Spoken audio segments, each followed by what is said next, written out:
Question दे रखा कि there are two rivers flowing with velocity of 10 metre per second but in opposite direction as shown in the figure.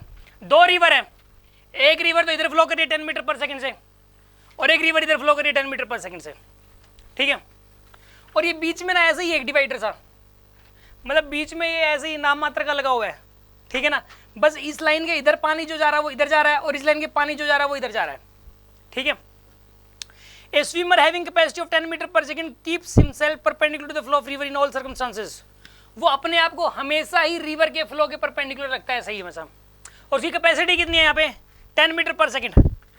यहाँ पे capacity of swimmer दी हुई है आपको, कैपेसिटी ऑफ स्विमर ये कितनी देर की बताइए 10 मीटर पर सेकंड ये कैपेसिटी ऑफ स्विमर है। मतलब स्विमर का तैरेगा तो 10 मीटर पर सेकंड से तैर सकता है, इससे ज़्यादा या कम से नहीं तैरेगा वो, ठीक है ना। और रिवर के फ्लो के परपेंडिकुलर रखेगा अपने आप को हमेशा ही, रिवर के फ्लो के परपेंडिकुलर रखेगा। आपको ये बताना है कि इसके अंदर नेट ड्रिफ्टिंग कितनी होगी स्विमर की, पहला क्वेश्चन। और दूसरा ये बताना है distance travelled by the swimmer inside the river, river के अंदर वो कितनी डिस्टेंस ट्रैवल करेगा। एक्चुअल पाथ की लेंथ बतानी है, मतलब सुनो कैसे करेंगे। इसके अंदर इंपॉर्टेंट बात एक तो ये वाली है कि वो हमेशा रिवर के फ्लो के परपेंडिकुलरली अपने आप को रख रहा है, रिवर के फ्लो के परपेंडिकुलर। रिवर का फ्लो इस तरफ हो रहा है, वो अपने आप को कैसे रखेगा। सपोज उसने यहाँ से स्टार्ट किया तो अगर वो अपने आप को परपेंडिकुलर रखेगा तो सीधा तो जा नहीं सकता, वो कैसे जाएगा, ड्रिफ्टिंग तो होगी पक्का, इधर कहीं जाएगा, मानते हो इस बात को। अब इसकी बॉडी की जो अलाइनमेंट है वो सीधी रहेगी क्योंकि ना वर्टिकल एफर्ट कर रहा है वो, ठीक है ना। इस तरफ उसकी स्पीड है 10 और एक रिवर की वजह से भी 10 है, ऊपर है 10 रिवर की वजह से 10 है। इसके पास दो वेलोसिटी है, एक वर्टिकल वेलोसिटी 10 की, एक हॉरिजॉन्टल वेलोसिटी 10 की। एक वर्टिकल वेलोसिटी 10 की और एक हॉरिजॉन्टल वेलोसिटी 10 की, मानते कि नहीं मानते। ये वर्टिकल वेलोसिटी 10 की उसे खुद के एफर्ट की वजह से है और ये जो 10 है ये रिवर के फ्लो की वजह से है। इसके पास दो वेलोसिटी हैं और ये दोनों की वजह से ओवरऑल इस तरफ जा रहे हैं। अब पहले तो हमें यहाँ से लेके यहाँ तक जाने का टाइम निकालना है। यहाँ से लेके यहाँ तक जाने का जो टाइम है वो सिर्फ और सिर्फ मैंने बताया था वर्टिकल कंपोनेंट पे डिपेंड करता है। किस पे डिपेंड करता है ये वर्टिकल कंपोनेंट जो रिवर के फ्लो के जो परपेंडिकुलर है वर्टिकल कंपोनेंट, यही डिसाइड करता है कितना टाइम लगेगा, ठीक है ना। तो vertical distance by vertical velocity करते हैं, मैंने आपको बताया था वर्टिकल डिस्टेंस बाय। तो यहाँ पे जो टाइम लगेगा ये t1 मान लो, तो वर्टिकल डिस्टेंस कितनी यहाँ पे 40 मीटर और वर्टिकल वेलोसिटी कितनी है 10 मीटर पर सेकंड, तो कितना टाइम लगेगा ये 4 सेकंड। तो यहाँ से लेके यहाँ तक जाने में 4 सेकंड लगे उसको, 4 सेकंड्स लगे उसको। यहाँ से लेके यहाँ तक तो पहुँच गया 4 सेकंडों में जी, पहुँच गया 4 सेकंडों में। अब उसके बाद फिर से वो ट्राई इस तरफ करेगा जाने की, बट रिवर का फ्लो इस तरफ है तो इस वजह से क्या होगा बताइए। अच्छा एक बात बताओ, पता है ड्रिफ्टिंग कितनी आ जाएगी यहाँ से यहाँ तक की। यहाँ ड्रिफ्टिंग कितनी हुई थी जब ये यहाँ ए से बी तक गया था, तब ड्रिफ्ट आएगी यहाँ पे हॉरिजॉन्टल वेलोसिटी 10 इंटू में time 4 second, horizontal velocity 10 into में टाइम 4 सेकंड, कितना आएगा यहाँ पर ये जो ड्रिफ्ट आएगी इसमें वो 40 मीटर आएगी।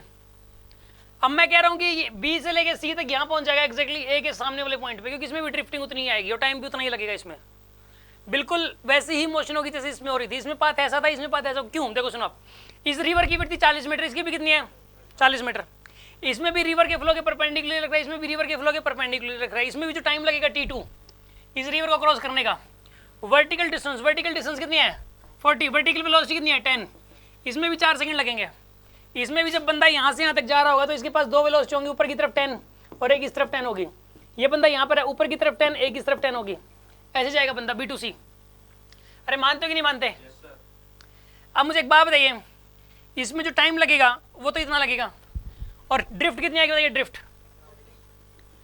कितनी आएगी हॉरिजॉन्टल वेलोसिटी 10, टाइम कितना आएगा 4 सेकंड, कितना आएगा बताइए 40 मीटर। अब बी से लेके सी तक ड्रिफ्ट इस तरफ आ गई 40 मीटर की, वापस पहले 40 मीटर की ड्रिफ्ट इस तरफ आई थी, अब इस तरफ नेट ड्रिफ्ट 0 आएगी। नेट ड्रिफ्ट क्या आएगी बताइए 0। एक तो आंसर ये क्वेश्चन ये पूछा था कि नेट ड्रिफ्ट बताओ, इसका आंसर 0 आएगा नेट ड्रिफ्ट। बात समझ में आ गई आपको?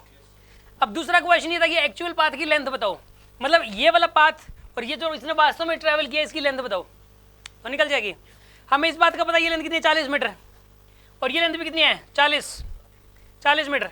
पाइथागोरस थ्योरम लगा दो इस वाले पोर्शन के ऊपर तो ये लेंथ आ जाएगी आपके पास, कितनी आएगी ये वाली 40√2, कितनी आएगी बताइए 40√2 आएगी। वैसे भी फिजिक्स में बार बार जरूरत पड़ती है, जैसे मान लो ये 10 हो, ये 10 है तो ये लेंथ हो जाएगी 10√2, कितनी हो जाएगी बताइए। अगर दो एक राइट एंगल ट्रायंगल हो जिसमें से दो साइड जो बराबर वाली हैं वो दोनों बराबर हो 10 तो ये 10√2 हो जाएगा।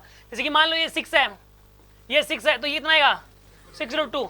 तो इसी प्रकार ये 40 तो ये कितना आएगा 40√2 and in the same way ये वाली जो लेंथ होगी ये भी कितनी होगी, तो ये भी 40√2 होगी, क्योंकि राइट एंगल ट्रायंगल ये वाली बन गई, इसमें ये साइड 40 है, ये साइड 40 है, तो ये 40√2 आएगी।